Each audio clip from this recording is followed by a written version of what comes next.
I'm Burke Franklin, and this is Robert Browning.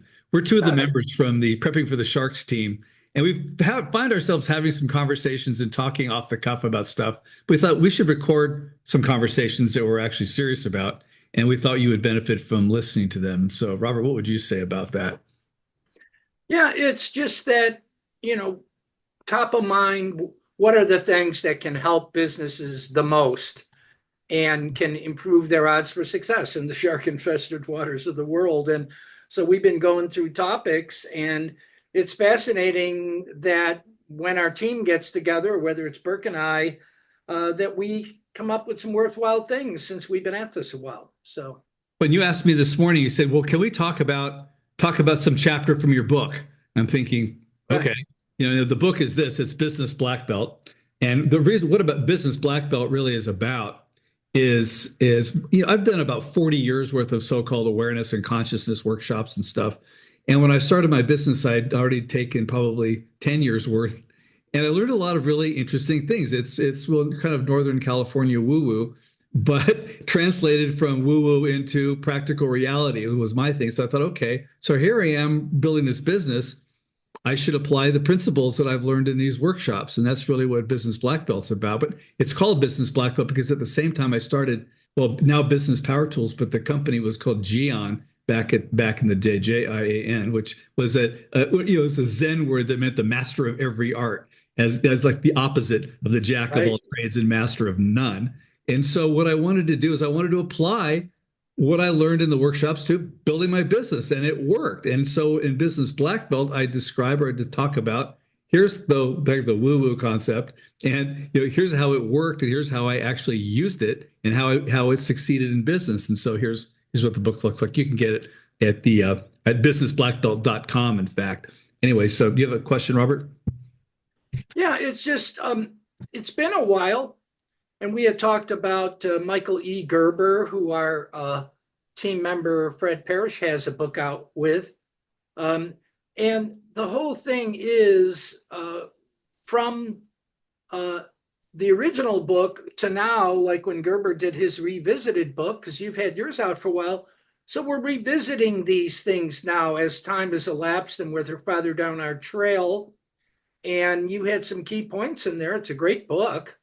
Um, but when we're revisiting it, what's changed? What's new and what's the same? Well, I thought when you asked me that question, like, pick a chapter, let's talk about it. I immediately thought of the very end of the book. And I think of, and it's organized in like steps. Like when you go take martial arts training, you'll start out with a white belt and then you get a yellow belt, depending on the system you're in. But typically, like mine was, a yellow belt, orange belt, green belt, blue belt, purple belt, brown belt, red belt, then black belt. That's the way that one went. Some are simpler than that. I mean, the original black belt came from, way back in the day. You got a white sash of some kind of white belt, and you just never washed it, and it just got dirtier and dirtier and dirtier and turned black. So that's my understanding of how a black belt came Really? to be. But to really gamify martial arts training and have kids do it, everybody gets a new color belt. So now I've got my yellow belt. Yay. Now I'm going to go get my green belt or my orange belt, so you're always working towards the next belt. And I guess like geometrically more difficult as you move up that ladder. But anyway, so I was thinking about the black belt test because what they say is like, by the time you're a black belt, you're taking the test, you're already a black belt, but there's a test. And so the test is kind of like the ritual. It's kind of like your driving test. You learned how to drive. Now prove to somebody that you know how to drive. Just like with my flying tests, got to fly with an FAA examiner and they'll kill the engine on you to see if you can still fly the plane and know what to do. So they put you through all the paces to make sure you really fully understand it. And so anyway, what I got to is the black belt test at the end of the book, and I describe that in business. And I put together, 20 reasons why people succeed in business. And at the same time, at the very end, I was speaking to a group of entrepreneurs at the University of California in Santa Barbara, an entrepreneurship class. And I asked them, what do you think it takes to be successful in business? And their ideas were, well, you need an idea, you need perseverance, talent, a team, customers, luck, money, and that's basically what's called creative in business by having all those. So that's where I was going to start there first. How would you relate to the word mastery? Because a lot of courses, they take you through different steps, but usually the most involved, most complete one, it's a master's class or a mastery level. Is that synonymous to some of what you're talking about? Or Well, I see these things called master classes, and most of them I laugh at because really a master class is you're already like, for example, there are a number of martial arts master classes that really you have to be a black belt to even take the class. So as a friend of mine, I told a friend, I said, yeah, he's been a black belt a long time. I said, yeah, I got my black belt. Yeah, he goes, hey, congratulations, you've demonstrated an interest in the martial arts. I thought, man, after yeah, the right. beating I took to get there from here, wow. Okay. But yeah, that's really quite true. You've demonstrated an interest. And so here you are, you've worked out probably 4 years. I forget how long it took me, probably about 4.5 years, I guess, to get to black belt, going probably 2 or 3 times a week and getting knocked down and getting up. You have to keep doing that. Anyway, it yeah, mastery, they throw around the word master class a lot, but a master class really is taught by a master. There's a TV series called Master Class, which has got a lot of really brilliant people telling you what they do. Gordon Ramsay's teaching knife sharpening skills, among other things. That's just at the beginning, got to do this first. And so, but it's really for people who already have attained a level of mastery who would like to learn from another master to expand their mastery of a subject. So mastery is one of those things that's it's ongoing. You become a master, but a master is someone who's always looking, learning, trying to do it better, looking for other ways of doing things. So that's really what I think a master class is. Is this a master class? Maybe, but at the same time, I want to talk about some basics that I remember John Wooden from UCLA basketball. He'd start out basketball season with teams. Okay, guys, we're going to learn how to tie your shoes. Yeah, Vince Lombardi would hold up a football and say, "Gentlemen, this is a football." And so that's yeah. Back sometimes to you have to basics. start right remind people of the basics, and that's really what a lot of this I would say is. And if you want to say something about that, I'll find my place in the book here before I want Yeah. to start If sharing some of this with you. It's can a I short, sneak very in short and chapter. one more thing? I think I've heard stories about the grandmasters, martial arts. I've been interested in those things for years. And but when a grandmaster discovers something he needs to improve or she needs to improve, they would celebrate that in a way. Like, wow, something new, Oh, like, wow, I have room for improvement. I'm going to celebrate that because as much as I know all these other things, I've discovered there's just like famous fighters that were in today's contemporary martial arts, competitions.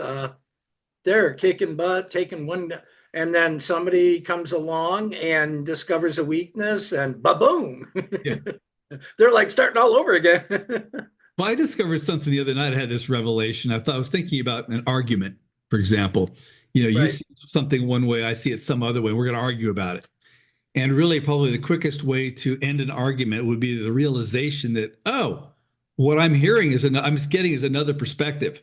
So I got my perspective, you got your perspective. We could argue all day long about my perspective or your perspective, or I could say, let me see if I can understand your perspective. Now, just because I'm willing to listen to you explain your perspective or see it through your eyes or walk a mile in your shoes doesn't mean I have to agree with you, but at least for my own sake, like, okay, let me at least understand your side of this thing. Because I could maybe be swayed. I think you're right. Or there is no right or wrong or right way, but it's just, okay, now I've got two perspectives of it. And then a third person will come along. I've got a third perspective. Pretty soon you got a whole bunch of perspectives. And they say an intelligent person can hold two opposing thoughts in mind at the same time. And I'm thinking, only two? But anyway, so I was going to get into this. I was, like I said, I was speaking to this entrepreneurship class at the University of California, and they said all these things. And I realized all those words they use, like, you've got to have an idea and perseverance, were what it looks like from the outside in. So if you see somebody successful, well, that's what they did. This is, and that's what it looks like. And that's really what everybody talks about. And what I wanted to do was, and what I wrote about was, that's those words describe what success looks like from the outside in. How might you take what each of these words embodies and implant it into your psyche to function day in and day out with them as part of your own internal operating system? And someday, and people will someday say that you had a good idea, built a team, had talent, enjoyed some luck, persevered, had many customers, used creativity, and made a ton of money. But let's look at this through what I call the other end of the telescope. And so, for example, it looks like an idea from the outside looking in, but from the inside looking out, you had a problem, solved it for yourself or maybe somebody else, and then created a product or service others could use to solve their similar problem. Next thing is, it looks like perseverance from the outside looking in, but from the inside looking out, you are possessed with the notion that there has to be a way to make this thing work. There is a way. You may not know it yet, but you're going to do it no matter what. Next, it looks like talent from the outside looking in, but from the inside looking out, you've been learning, making mistakes, sorting out what works from what doesn't, learning from your successes, practicing and perfecting your skills. That's where the talent comes from. Next, it looks like a team from the outside looking in, but from the inside looking out, you figured out what talent you bring to your business, organized what needs doing, identified the additional skill sets needed, and hired the people that combine to form a productive company culture. I like that perspective.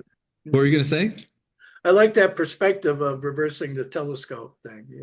Yeah, everything was really small at that point. It's kind of weird. Anyway, they look like customers from the outside looking in, but from the inside looking out, enough people you can reach have a problem or an interest or a goal they want to achieve.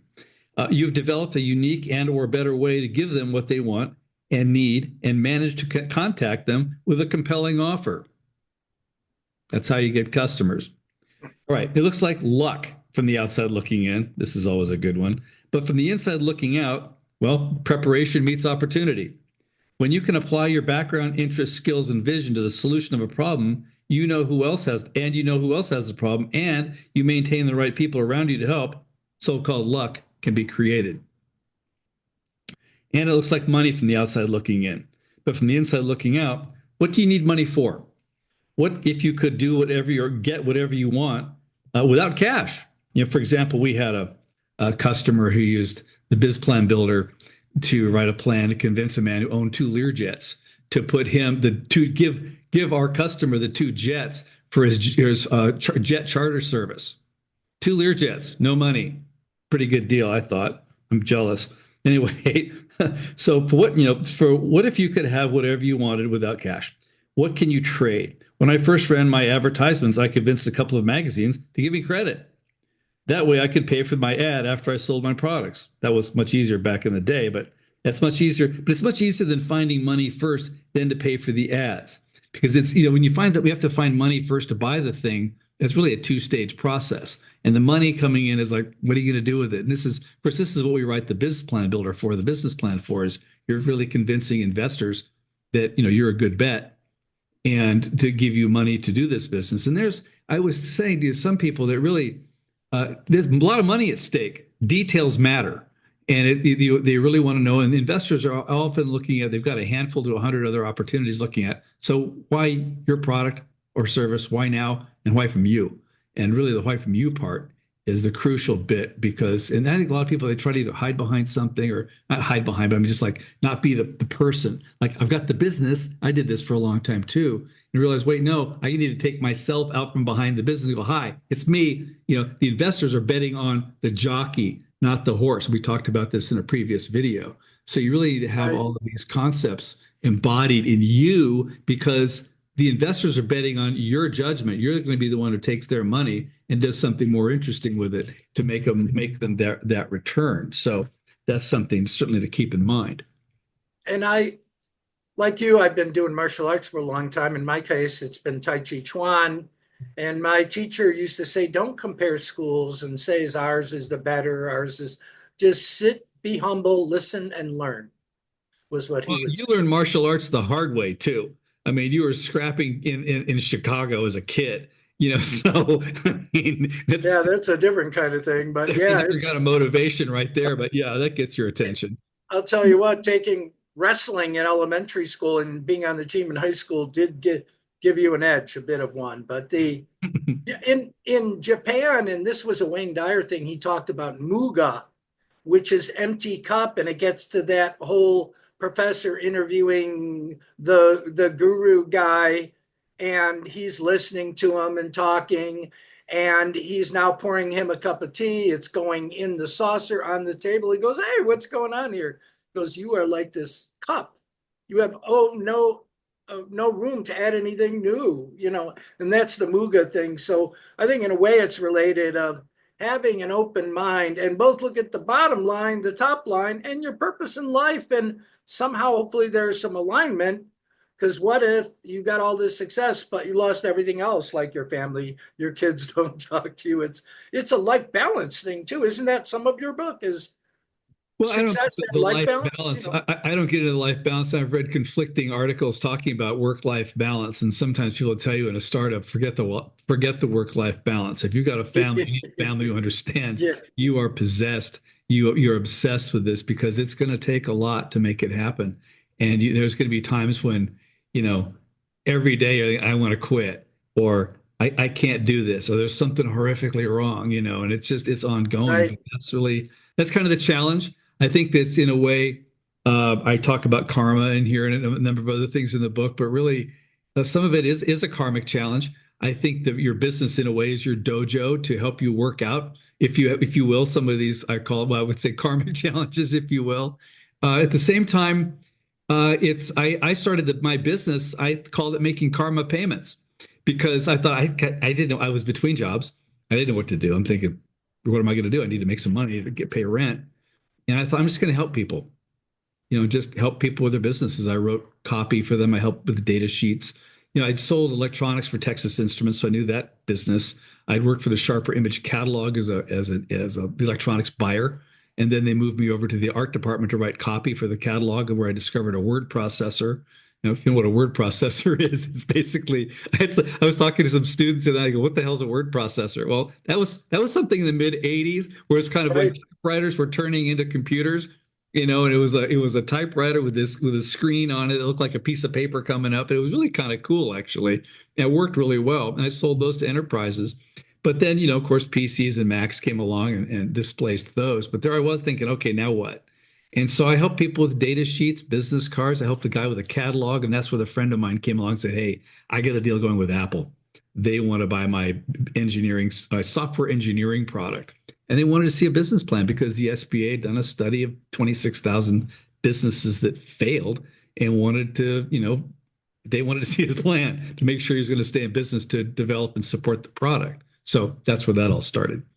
I think we can learn a lot from farmers too, the whole idea of sowing and reaping. And hey, when it's harvest time, like you talked about, life balances goes out the window. You got to get out there and get the harvest in before the heavy frost is going to hit it. It's uh that's the nature of business at times. It's like, honey, That's the nature of nature. It's the sun sets when it does. The rain comes when it does. The frost comes when it does, and you need to work with it. exactly. And that whole purpose and meaning thing, I mean, that's how I became an entrepreneur because, I was working for GE and I felt no purpose and meaning in being in their world. And mine was spurred on by a near death experience. But uh, many times taking the entrepreneurial road is not the easy road, you know. No, you're going to quit your corporate job. You're definitely jumping out of the pan into the fire, which I would even say that I've had a number of people use Biz Plan Builder for that, is to figure, okay, I'm going to do this. What what am I doing here? How's this going to go? Because you need to hit the ground running, and you might even find some money or figure out what you can do with. I think there's a lot of things you can do without money, quite frankly, with your business. A lot of people, they wait. I've got to get money. I can't do it. I can't start my business without money. Yeah, you can, and there's a lot you can do. We talk about that, but anyway. That's another conversation here. We should talk It about is. what can you do to start your business without money? Because the more you can do, the more investors will be impressed. Like, okay, if you can get that far without any money, what can you do with some? So, and some people, they raise too much money, then you kind of get this. I don't know who said it. I'll call it the drunken sailor syndrome. I got all this cash, I'm going to spend it. you really have to have discipline if you're going to have some money on you to and not spend it because it's real easy. Yeah, that's right. And $1 million you can go through that pretty quickly if you're building a business, especially if some technology is involved. Oh my God. Yeah. And Well, and anyways, you know that's that really lesson. is that enough for our show for today, Robert? I think I want to let people go Yeah, here. It's I think we've it's got made our good. point. We just want to stimulate thinking and bring up different examples and you wrote a whole book about it and you're revisiting some of those thoughts now. How long has it been since the book came out? Well, I originally wrote it back in '97. Then I revised it in 2018, and it's now that there's a PDF version on my website at Business Power Okay. Tools or businesspowertools.com, also at businessblackbelt.com. I'll take you to the same pages. But anyway, I've revised it, added things to it. Some I read through it. It still all applies. It's just the only thing that might be dated would be some of the examples. Like if I talk about a word processor, like what the hell is So that? so You know? that's free on your website to download your book? Yeah, yeah, it's available on Amazon as well. But you can get down, just I get the PDF and read it. I mean, it's that's the thing. There's a lot to it in there, and so again, it's woo woo translated into practical business reality as I see it, and it's the stuff that worked. It's stuff that you wouldn't ordinarily think of doing. And so Could you repeat that one more time so anyone listening to this can just go there and take sure, advantage of that? businessblackbelt.com, as in you'll see this picture, businessblackbelt.com, and I'll hold it up in front of the sharks. And That's right. so, yeah, and just grab it and read it. And so I think it's good stuff. And so, and there's Business Power Tools is what I've got for all the software products. We're finding that a number of business owners are using it to prepare for selling their business. That's really a big deal these days. And so you It need a is. business plan because the new person buying it wants to know what'd you do? How's this thing work? It's the kind of like the owner's manual. So there's that's a crucial thing to have. And business brokers tell me that most businesses, unfortunately, are not sellable or they're a train wreck behind the scenes. And so we have tools to fix that and especially get the entrepreneur, the owner, in the right mindset to really explain this thing to somebody who wants to buy it and really show and really build a value. It's really validates the value or to maximize the value of your business because you really this is it. That's a This is big your word. retirement. This is the big moment you've been waiting for all your life. You've been building toward this moment to cash out and ride off into the sunset. And so this is crucial for you, and for a startup person, they're thinking like, what am I going to do? The details matter. It's a lot of money you're asking an investor for. And they want details. In fact, every investor I keep asking is, well, do you read business plans? Because I hear that people don't read business plans because a lot of people like to say no one wants to read them. That's BS. The investors, but at some point, and maybe not in the first pitch deck, they want to believe that you've got something and they'll listen to your pitch and ask you some questions. At some point before they write you a check, they're going to want to read your business plan because what's consistently I hear from them is, I want to know what you know. I want to understand how you think. And that's what the investors want to know because they're betting on you. They want to know, and more often than not, they know more about your industry than you do because they've invested in companies in your industry and they've seen stuff go wrong. And so they want to know what you know to be sure that you really have your act together. And and they're betting on the jockey, not the horse. And so, as you know, horse races, I'll say this over and over, horse races are won by a nose, and that photo finish. And so it could be you competing with somebody else, maybe a similar business, maybe something else entirely that the investor's looking at. But in that investor's mind, it's like, this guy or that guy, which one of these people should I go with? What should I do?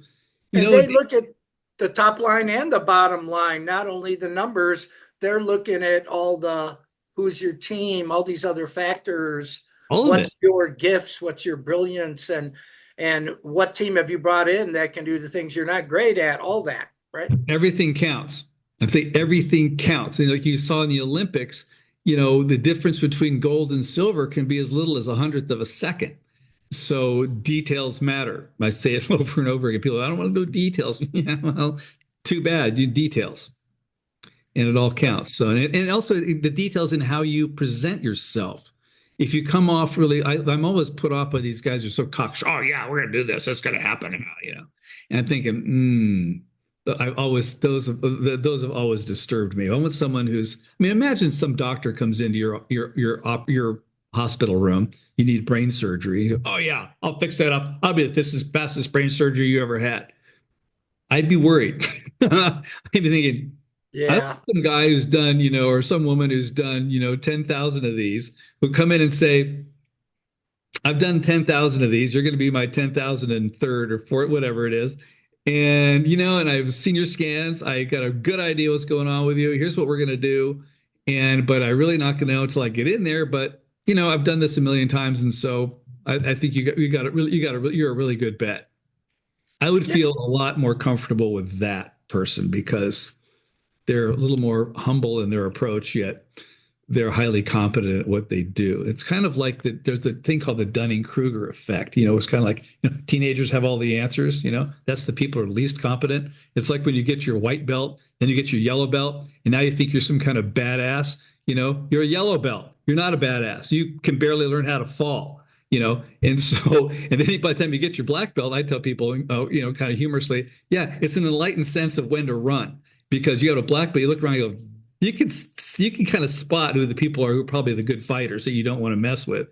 And so, but black belt is something that you ordinarily would keep to yourself. It's kind of like your hidden little, your concealed weapon, if you will. But nevertheless, the black belt has a sense of, I don't think I want to get into that fight. In fact, every black belt I know is the most mellowest person in the world. It's like, I would say I'm too Yeah. old for this, So there More, you go.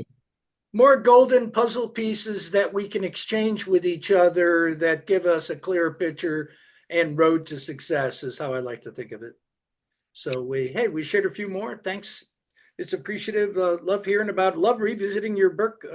That's one of the first things I read when you had your early version. So Well, thanks for bringing it up. It's yeah, always fun to talk about because it's good stuff to share. So anyway, you guys hit the button for prepping for the sharks. Come to preppingforthesharks.com. Join us. We have some kind of these videos are on here, but we have some kind of show every week where we're bringing on people who've got a business idea and we want to help them. It's not like Shark Tank. We're not related to the Shark Tank at all, but we appreciate the show. And I just feel like if I was on the Shark Tank, I would be that guy going, hey, you need to fix this, do this, make that better, tell them like this, and don't take that guy's deal or take this deal or here's a better deal to do. Something like that. I would be helping you make a better deal, make a better presentation, whatever that takes. It's all about kind of it's looking at the Shark Tank through the other end of the telescope is really that's what's called prepping for the sharks. And I believe that Fred came up with this name even before the Shark Tank show was a thing. So it goes had way it for a back. while. And Yeah, so it started out yeah, as a lunch meeting in Dallas, and now it's turned into an online show. yeah. So that's what Networking, and that's going to grow here too. So welcome to preppingforthesharks.com. We're letting people join for free for a time, and there's a lot of value. And every single week, we're creating more content for you. So we look forward to sharing value and increasing your chance for success. So thanks. nice. See you there.